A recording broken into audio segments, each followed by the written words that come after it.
ఇస్తున్నాము.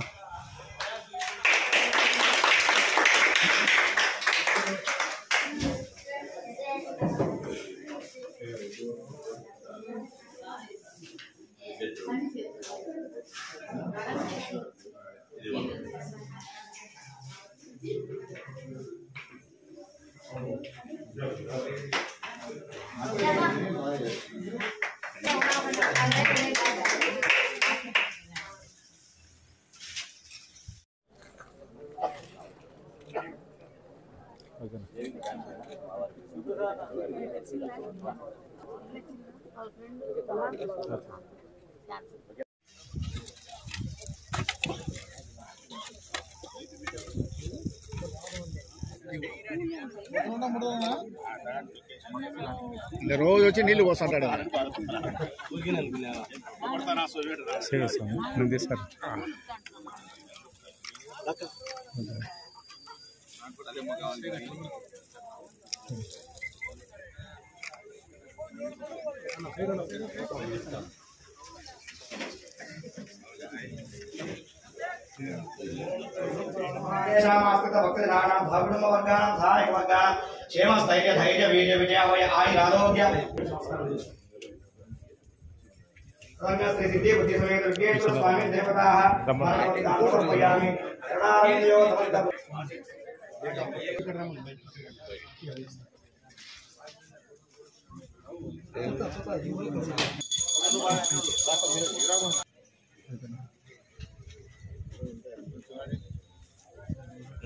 బీగం ఇస్తామని చెప్పినాం, నీకు బీగం ఇస్తామని చెప్పినాం, బీగం ఇచ్చినాం. జగన్మోహన్ రెడ్డి స్థలం ఇచ్చి, జగన్మోహన్ రెడ్డి డబ్బులు పెట్టి, జగన్మోహన్ రెడ్డి ప్రభుత్వ అధికారులకు నాకు చెప్పి నీ ఇల్లు కట్టించి వాడిగిన్నెల్లో ఉండే పరిస్థితి లేకుండా నీకు సొంత ఇల్లు ఉండే పరిస్థితిని, ఒక ఆస్తిని, ఒక అడ్రస్ను ఏర్పాటు చేసింది జగన్మోహన్ రెడ్డి. ఆయన ఆదేశాల మేరకు మేము అందరం చేసాం. సంతోషమే కదా?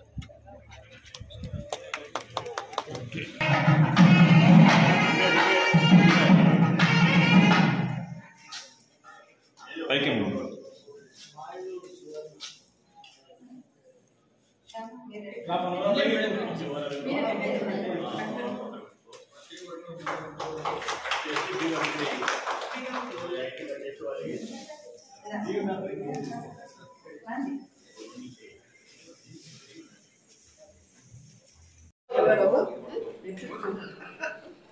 ఇది కట్ చేయడం కరెక్ట్ గా ఓకేనా?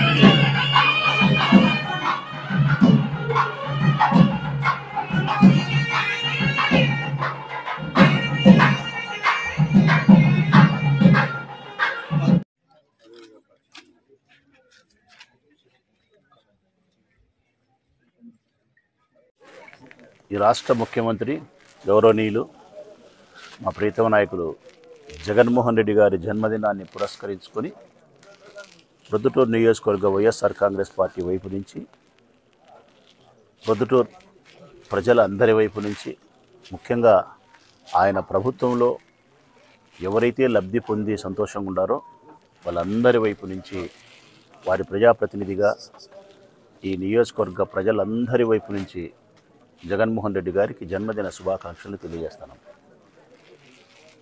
వారికి సంపూర్ణ ఆరోగ్యాన్ని, ఆయుష్ను ఆ పరమేశ్వరుడు ప్రసాదించి ఇంకా 10 కాలాల పాటు ఈ రాష్ట్రంలోని పేద ప్రజలకు, పేద ప్రజల బిడ్డల భవిష్యత్తు కోసం ఉపయోగపడాలని చెప్పి, అందుకు కావలసిన మానసిక, రాజకీయ, శారీరక శక్తిని ఆ పరమేశ్వరుడు ప్రసాదించాలని చెప్పి హృదయపూర్వకంగా ప్రార్థన చేస్తూ ఉన్నాం ఆ శివపార్వతులు. ఇంకా విశేషించి ఈరోజు యొక్క ప్రాధాన్యత ఏమిటంటే, ఆయన జన్మదినం రోజే నా నియోజకవర్గంలో ఎప్పటి నుంచో కలలు గంటా ఉండే పేదవారి యొక్క స్వప్నం నెరవేరబోతోంది. ఈరోజు నెరవేరింది. ఆ కళ ఏమిటంటే, మేము బాడిగిళ్ళల్లో ఉండకూడదు, ప్రతి నెల 1500 నుంచి 3000 వరకు బాడిగ చెల్లించే పరిస్థితిలో నుంచి బయటికి రావాలి, మాకంటూ ఒక సొంత ఆస్తి ఉండాలి, మాకంటూ ఒక అడ్రస్ ఉండాలి. 2 సంవత్సరాలు శ్రీనివాసనగర్లో, 2 సంవత్సరాలు వసంతపేటలో, 1 సంవత్సరం శ్రీరాములపేటలో ఇట్లా ఉండే పరిస్థితి, పలు పలు వీధుల్లో ఉండే పరిస్థితి ఉండకుండా పర్మనెంట్గా మాకు ఒక అడ్రస్, ఒక ఆస్తి, ఒక ఊరు ఏర్పడాలి అనేది ప్రతి మనిషి యొక్క కళ. అది గత పాలకులు, గత ప్రభుత్వాలు నెరవేర్చలే.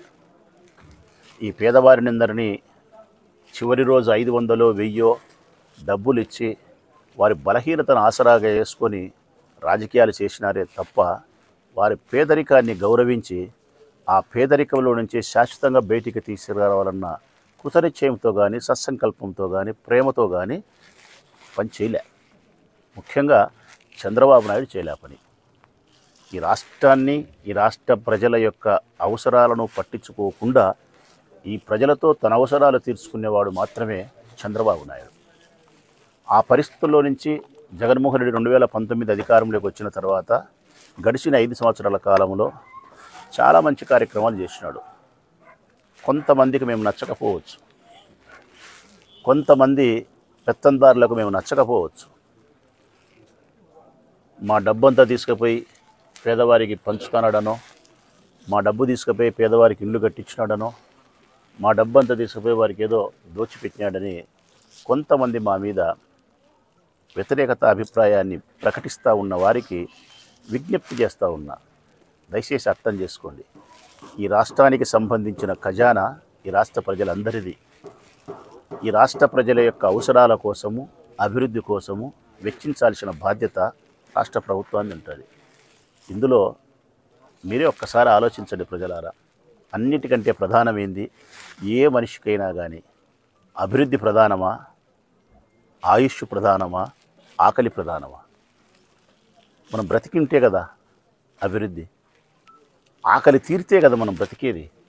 ప్రతి పేదవాడు కోరుకుండేది మొట్టమొదట 3 పూట్ల 5000 తన నోట్లోకి పోవాలని కోరుకుంటాడు. తర్వాత కోరుకుండేది, నా కుటుంబ సభ్యులతో కలిసి నేను 80 సంవత్సరాలు జీవించాలని కోరుకుంటాడు. ఈ 2 తర్వాతనే నాకు రోడ్డు కావాలా, కాలువ కావాలా, ఫ్యాక్టరీ కావాలా, మరొకటి కావాలా అనుకుంటాడు. మరి మొట్టమొదటి రాష్ట్ర ప్రభుత్వం ఆలోచించేది కూడా, ఈ రాష్ట్రంలో 5 కోట్ల మంది ఓటర్లు ఉంటే, 5 కోట్ల మంది ప్రజలుంటే వాళ్ళల్లో పేదరికంలో ఉండే వారి గురించి ప్రధానంగా ఆలోచించింది. ఈ రాష్ట్రంలో ఉండే ప్రతి మనిషి యొక్క ఆరోగ్యాన్ని, ఆయుష్ను ఆలోచించింది. ఈ రాష్ట్రంలో ఉండే ప్రతి కుటుంబానికి సంబంధించిన పిల్లలు ఉన్నత విద్యను అభ్యసించి పురోగమనంలోకి ఈ రాష్ట్రాన్ని, దేశాన్ని తీసుకురావాలని జగన్మోహన్ రెడ్డి ప్రభుత్వం ఆశించింది. అందుకు తగ్గ పనిచేసింది. ఇందులో ప్రధానమైంది, మనందరం కోరుకుండేది నాకంటూ ఒక ఇల్లు ఉండాలని కోరుకుంటాం. అదే ఈ ప్రొద్దుటూరు నియోజకవర్గంలో ఈ ఊరు ఏర్పడినప్పటి నుంచి ఒక్క రాజశేఖర రెడ్డి మాత్రమే ఒక్కసారి ఒక ప్లేస్లో అమృతానగర్ అనే ప్రాంతంలో కొన్ని ఎకరాల భూమినిచ్చి పేదవారికి ఇల్లు కట్టించే ప్రయత్నం చేసినాడు. అది మినహాయిస్తే ఏ రాష్ట్ర ముఖ్యమంత్రి కూడా ఈ రాష్ట్రాన్ని పరిపాలించిన వారు జానుడి స్థలం ఇవ్వలేదు, ఒక్క పేదవారికి కూడా ఇల్లు కట్టించలేదు. మేము అధికారంలోకి రాకమునుపు ఒక మాట ఇచ్చినాం, అర్హత కలిగిన ప్రతి పేదవారికి సొంత ఇంటి కలను నెరవేర్చే బాధ్యత జగన్మోహన్ రెడ్డి గారు తీసుకుంటారు. వారి నేపథ్యంలో, సారథ్యంలో మేము ఆ బాధ్యతను స్వీకరిస్తామని చెప్పి మాట ఇచ్చినాం 19లో. ఇచ్చిన మేరకు ఈ నియోజకవర్గంలో స్వేచ్ఛగా దరఖాస్తులు స్వీకరించినాం. ప్రతి ఒక్కరి వైపు నుంచి మీరు దరఖాస్తు ఇవ్వండి అని కోరితే నా నియోజకవర్గంలో 24,000 మంది పేదవాళ్ళు సొంత ఇంటిని కావాలని కోరుకునే వాళ్ళు, అర్హత కలిగిన వారు తేలినారు. మరి 24,000 మంది సొంత ఇల్లు లేదని అర్హత ఉండి దరఖాస్తు పెట్టినారంటే గత ప్రభుత్వాలు ఇచ్చినట్ట, ఇయ్యనట్ట? గత ప్రభుత్వాలు ప్రతి ఏటా ఇస్తా వస్తే ఈ సంవత్సరంలో ఏ 1000, ఏ 1500, ఏ 2000, అబ్బా అంటే 4,000 మంది దరఖాస్తులు మాత్రమే రావాలా. మరి 24,000 వచ్చినాయంటే గత ప్రభుత్వాలు ఇవ్వలే. మరి మేము కూడా అట్లా కాదు, చౌక దుకాణంలో మనిషికి 5 కేజీలే బియ్యం ఇస్తామన్నట్టు మేము ఇంతమందికే ఇల్లు కట్టిస్తామని చెప్పి గత పాలకులు చెప్పినట్టే చెప్పి ఉంటే 24,000 మంది పేదవారికి దరఖాస్తులు స్వీకరించి ఎస్ మేము కట్టిస్తామని చెప్పం కదా. మరి చెప్పగలిగినాము, మరి దరఖాస్తులు స్వీకరించగలిగినాము, ఇల్లు కట్టేదానికోసం ఉపక్రమించినాము. ఈ చొప్పున రాష్ట్ర వ్యాప్తంగా 30 లక్షల మంది పేదవారికి ఇల్లు కట్టించేదానికి వేల కోట్ల రూపాయలతో ఈ రాష్ట్ర ప్రభుత్వం జగన్మోహన్ రెడ్డి గారి నాయకత్వంలో ముందుకు వచ్చింది అంటే జగన్మోహన్ రెడ్డి గారికి, వారి ప్రభుత్వానికి చిత్తశుద్ధి ఉంది, వారి ప్రభుత్వానికి పేదల పట్ల ప్రేమ ఉంది, వారి ప్రభుత్వానికి, జగన్మోహన్ రెడ్డి గారి ప్రభుత్వానికి పేదల యొక్క అవసరాల పట్ల పూర్తి అవగాహన కలిగి, గౌరవం కలిగి ఉంది. అందుకే నా నియోజకవర్గంలో కూడా 24,000 మందికి ఇళ్ల పట్టాలు ఇచ్చినాం.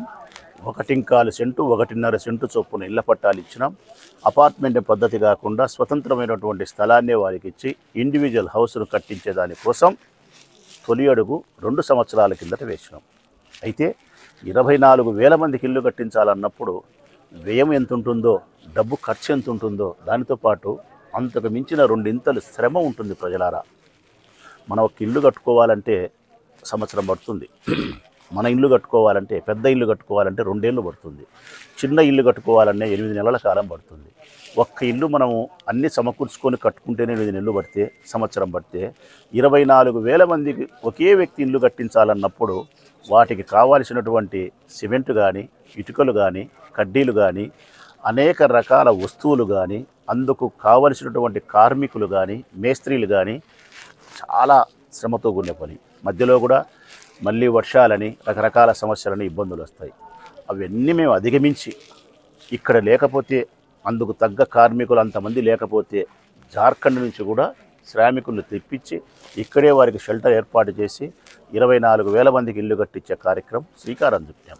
అందుకు ప్రజల వైపు నుంచి కేవలం తొలుత మాత్రం మొట్టమొదట మేమిచ్చే 1,80,000 రూపాయలు సరిపోదనే ఉద్దేశంతో మరొక 35,000 40,000 రూపాయలు మీ చేతిగుండా పడుతుందని చెప్పి పొదుపు సంఘాల్లో ఉండే మహిళలకు బ్యాంకుల ద్వారా ఆ రుణాన్ని ఇప్పించి ఆ డబ్బును మేస్త్రికి, ప్రభుత్వ కమిషనర్ ద్వారికి ఇప్పించి కట్టించే ఏర్పాటు చేసినాం.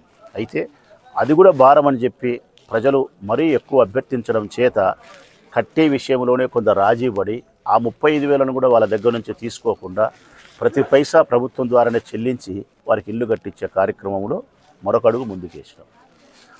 అట్లా ప్రయాణం జరిగిన ఈ 2 సంవత్సరాల కాలంలో మొట్టమొదట ఈరోజు సామూహికంగా ఇళ్ల పట్టాలలో ఇళ్లను నిర్మించి ఇచ్చిన మాట ప్రకారం వారికి సొంత ఇంటి కల నెరవేర్చి బీగాన్ని ఇస్తూ ఉన్నాం. బీగాన్ని ఇచ్చినాం. ఈరోజు మొట్టమొదట 1000 ఇండ్లు ఇస్తూ ఉన్నాం. మొట్టమొదట ఈరోజు 3 లేఅవుట్స్ ఉన్నాయి మనకు. ఒకటి పొట్టిపాడు రోడ్డు, ఒకటి మీనాపురము. ఇప్పుడు మనం ఉండేది సోమవారపల్లి గ్రామ పంచాయతీకి సంబంధించిన పొలాల్లో మనం ఉన్నాం. ఇక్కడ, అక్కడ, 3 చోట్ల కలిపి ఈరోజు జగన్మోహన్ రెడ్డి గారి జన్మదినాన్ని పురస్కరించుకొని 1000 మందికి సొంత ఇంటి కల నెరవేర్చినాం. దీని తర్వాత ఈ 30 తారీఖు లోపల, అంటే ఇంకొక 9 రోజులు ఉంది. ఈ 9 రోజుల లోపల మరొక 1000 ఇండ్లు పూర్తి చేసి వారికి అందించబోతున్నాం. అంటే అన్నీ చాలా వరకు పూర్తయినాయి, చిన్న చిన్న పనులు ఉన్నాయి. ఈ 9 రోజుల్లో పూర్తి చేసి ఆ 1000 ఇండ్లు కూడా ఇస్తాం. అక్కడికి 2,000 ఇండ్లు పూర్తవుతాయి. ఇక మిగతా ఇండ్లు జనవరి నుంచి ప్రతి వారము, వారానికి ఒక్కసారి 200 కానీ, 300 కానీ, 400 కానీ, 200కు తగ్గకుండా 400 వరకు, 500 వరకు ప్రతి వారం ఇచ్చే ఏర్పాటు చేసి ఇస్తూ ఉంటాం. అది ప్రెస్ కూడా తెలుస్తుంది, ప్రజలు తీసుకుంటారు. ఇట్లా ఇక పూర్తి అయ్యేంత వరకు ఇస్తూ పోతూ ఉంటాం. ఈ 3 లేఅవుట్లలో మేము పూర్తి చేసి ఇవ్వాల్సినవి 17,000 ఇళ్ళు. 17,000 ఇళ్లకు గాను మేము అనుకునే ప్రకారము ఈరోజు 1000 ఇచ్చి నెలాఖరికి 1000 ఇస్తే ఇంకా 15,000 వరకు ఉంటాయి. ఆ 15,000 ప్రతి నెల ఇక 2,000 3,000 ఇస్తా పోతే మరొక 5 నెలల 6 నెలల కాలానికల్లా అన్ని ఇండ్లను పూర్తి చేసి ప్రజలకు అందించే కార్యక్రమాన్ని పూర్తి చేస్తాం. ఇందులో మమ్మల్ని ఎవరైనా తెలుగుదేశం పార్టీ విమర్శించాలంటే వారికి 2 విషయాలు చెప్తా ఉన్నా. ఇంత వినయంగా చెప్తా ఉన్నా అర్థం చేసుకోండి తెలుగుదేశం పార్టీ నాయకులారా. 2 విషయాలు. ఒక విషయము, మేము ఇల్లు కట్టిస్తామని చెప్పి ₹1 లెక్క తీసుకోకుండా వాళ్ళకు కట్టించి బీగమిస్తామని చెప్పిన మాటను మీరు ఎగతాళిగా మాట్లాడడమో, విమర్శనాత్మకంగా మాట్లాడడమో ఇల్లు కట్టలేదు అని చెప్పడము, లేకుంటే 1.25 సెంటు స్థలమే 2 సెంట్లు ఇవ్వలేదనడము, లేకుంటే 35,000 డబ్బు తీసుకున్నారని చెప్పి విమర్శ చేసే ఆ నోటికి నేను ఒక మాట అడుగుతూ ఉన్నా. అది వరదరాజిరెడ్డి అయినా సరే, ప్రవీణ్ కుమార్ రెడ్డి అయినా సరే, మరే తెలుగుదేశం పార్టీ నాయకుడు ఎవరైనా సరే, మమ్మల్ని విమర్శించే ముందు 1.25 సెంటు అని చెప్పి నువ్వేమన్నా 1/4 సెంటు ఇచ్చినావా? మమ్మల్ని విమర్శించే ముందు 1,80,000 రూపాయలు అని చెప్పి నువ్వు 18 రూపాయలు ఇచ్చినావా ఇంటికి? మమ్మల్ని విమర్శించే ముందు ఇప్పటికి 1000 ఇచ్చినావని చెప్పి నువ్వు ఒక్క జానడు స్థలంలో 1,00,000 రూపాయలు పెట్టి ఒక ఇండ్లు కట్టించి నువ్వేమన్నా ఎవరికైనా ఇచ్చి ఉంటే మమ్మల్ని విమర్శించేదానికి నీకు అర్హత ఉంటుంది. ఒక్క జానడు స్థలం ఎవరికే కానీ ఇవ్వకుండా, ఒక్క ఇల్లు ఎవరికే కానీ నువ్వు కట్టించకుండా 24,000 మందికి ఇళ్ల పట్టాలు ఇచ్చి వారి పేరుతో రిజిస్టర్ చేయించి 1,80,000 రూపాయలు డబ్బులు ఇచ్చి ప్రభుత్వ అధికారుల చేత, ప్రజాప్రతినిధుల చేత మేమే ఇల్లు కట్టించే కార్యక్రమం చేసి ఇస్తే 20,000 30,000 వారి చేతిగుండా పడి ఇప్పుడు అది కూడా పడకుండా ఉంటేనో, ఒక 6 నెలల్లో సంవత్సరమో ఆలస్యమైతే ఈ కారణాలను పురస్కరించుకొని మీరు విమర్శించడం అనేది ఎట్లుందంటే కదా చాలా అన్యాయంగా ఉంది. ఎప్పుడైనా ఎవరినైనా మనం విమర్శించాలంటే ఆ విమర్శ కంటే ముందు గొప్ప పరిపాలన మనం చేసి ఉంటే, ఆ అంశంలో మనం ప్రజలకు సంపూర్ణమైనటువంటి సహకారాన్ని మేలును అందించి ఉంటే, ఇదిగో పలానప్పుడు నేను పలాని ప్రయోజనాన్ని గొప్పగా చేసిన, ఇదే ఇల్లు కట్టించే కార్యక్రమంలో నేను పూర్తిగా ప్రజలకు మేలు చేసిన, నువ్వు ఆ స్థాయిలో చేయలేకపోయినావని విమర్శిస్తే ఒక అర్థం ఉంది తప్ప, నువ్వు ఏమీ చేయకుండా చేసేవాడిని పట్టుకొని ఇది బాగలేదు అది బాగలేదు 1 సెంటే సరిపోతుందా 2 సెంట్లా అంటే, నువ్వు టిట్కో ఇల్లు ఇచ్చే ప్రయత్నం చేసి ఎంత స్థలం ఇచ్చినావు? ఆ టిట్కో ఇళ్ళనైనా పూర్తి చేసినావా? లేకుంటే సొంత స్థలం ఉండే వాళ్ళకు డబ్బులు ఇస్తానని చెప్పి ఏ మేరకు ఇచ్చినావు? అసంపూర్ణమా సంపూర్ణమా అని చూస్తే నేను ఛాలెంజే విషయం ఎన్నిసార్లు.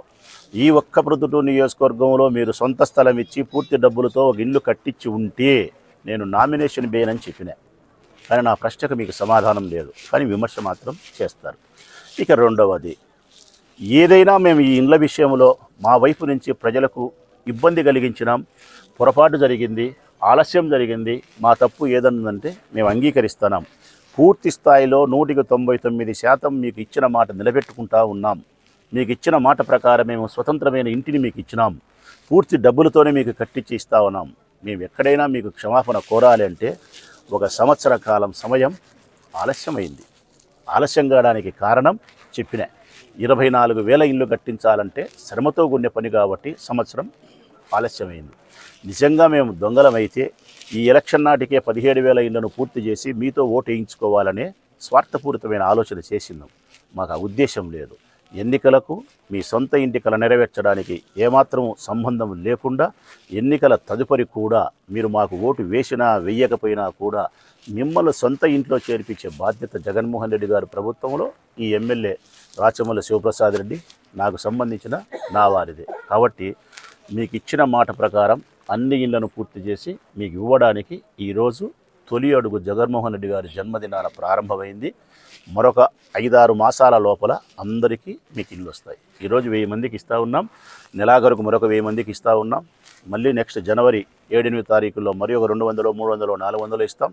అట్లా వారం వారం ఇచ్చుకుంటా ఈ యజ్ఞాన్ని పూర్తి చేస్తామని చెప్పి మీకు సవినయంగా వివరిస్తూ, మొట్టమొదట ఈరోజు ఎవరైతే 1000 ఇళ్లను బీగాలు అందుకున్నారో వారి సొంత అడ్రస్లేకి సొంత కళ నెరవేర్చుకొని వచ్చినారో వారందరికీ జగన్మోహన్ రెడ్డి ప్రభుత్వం వైపు నుంచి నియోజకవర్గ శాసనసభ సభ్యునిగా నా హృదయపూర్వక శుభాకాంక్షలు తెలియజేస్తూ, ఈ కాలనీలలో ఈ పేదవారు ఎంతో సంతోషంగా, ఆత్మతృప్తిగా, సంపూర్ణ ఆరోగ్యాన్ని, ఆయుష్ను, ఆనందాన్ని కలిగి వారి కుటుంబం దినదినాభివృద్ధి చెందాలని చెప్పి సంతోషంగా ఉండాలని ఆ పరమేశ్వరుని ప్రార్థన చేస్తూ, ఈ 3 కాలనీలకు కావాల్సిన మౌలికమైన వసతులను నీరు, రోడ్డు, విద్యుత్, కాలువలు, బడి, గుడి అన్నీ ఏర్పాటు చేసే బాధ్యత ఈ రాచమల్లి శివప్రసాద్ రెడ్డిదని ప్రజలకు మాట ఇస్తూ సెలవు.